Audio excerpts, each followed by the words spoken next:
Alors, petit récit qui commence comme ci. Moi, j'ai rencontré mon épouse, ma femme, au printemps 2013, OK?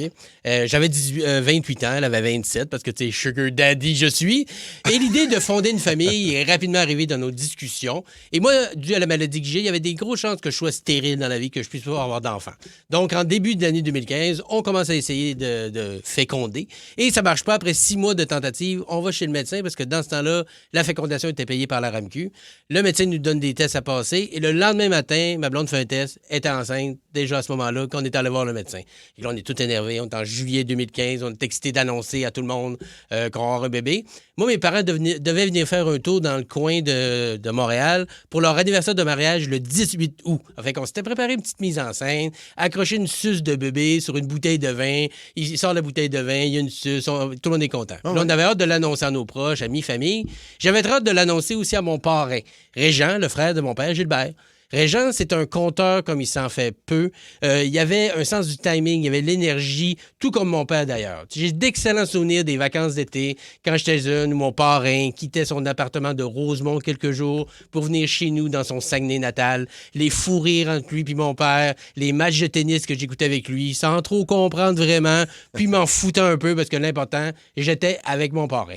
Régent, c'était un solitaire. Il aimait ça être avec des gens, mais des gens que lui avait choisis. Il n'a pas eu d'enfant ou de relation très, très stable. Son accompagnateur le plus assidu, c'était son alcoolisme. Il avait fait les 400 coups avec lui pendant de nombreuses années, mais à l'été 97, du jour au lendemain, il est devenu sobre. Pas de AA, pas de suivi de groupe, rien, juste une décision de lui à lui. Pendant 10 ans, il n'a pas bu une goutte jusqu'à ce que le jour de la retraite pointe son nez. Parce que sa job, c'est tout ce qu'il y avait. Oui, la famille, les amis, mais au jour le jour, la job, c'était son phare, son pilier. Alors lentement mais sûrement, il a recommencé à boire, mais surtout à s'isoler. Il avait honte de ne pas avoir réussi à tenir le coup. Mon père a essayé de garder le contact, moi aussi, ses amis aussi, mais c'était de plus en plus difficile. Il sombrait lentement, mais sûrement. Le 15 août 2015, je reçois un appel de mon père pour me dire que mon parrain a été retrouvé sur le plancher de son appartement par un ami. J'arrive à l'hôpital, mon parrain est un peu confus mais éveillé. Mes parents montent du Saguenay et viennent le voir plus tard dans la journée. Le médecin leur dit que son état est stable, ça va bien aller, mais qu'assurément, il devra drastiquement changer ses habitudes de vie. Rassurés, mes parents repartent au Saguenay pour régler quelques engagements, mais toujours dans l'idée de revenir pour le 18 août. Je retourne mon parrain le 16. Puis là, je trouve qu'il n'est pas du tout sur une pente ascendante. De plus en plus confus, colérique. J'appelle mon père par la suite, lui avouant que je doute que ça s'arrange comme les médecins l'avaient dit. Quand j'y retourne le 17, on me dit qu'il a dû lui donner des sédatifs. Je remarque que la couleur de ses pieds tire sur le violet et le noir, signe que son cœur fait plus le travail. Il m'entend quand même, il répond péniblement de la tête, avec soit des mouvements de la tête ou avec des soupirs. Je lui glisse dans l'oreille, « Régent, je vais être papa. » Sans ouvrir les yeux, il a applaudi difficilement avec ses mains en articulant le mieux possible un bravo. J'appelle mon père, je lui confirme mes craintes. Il dit qu'il part à la première heure demain, le 18. Le 18 au matin, c'est ma marraine Lynn, la sœur de Régent et de mon père, qui m'appelle.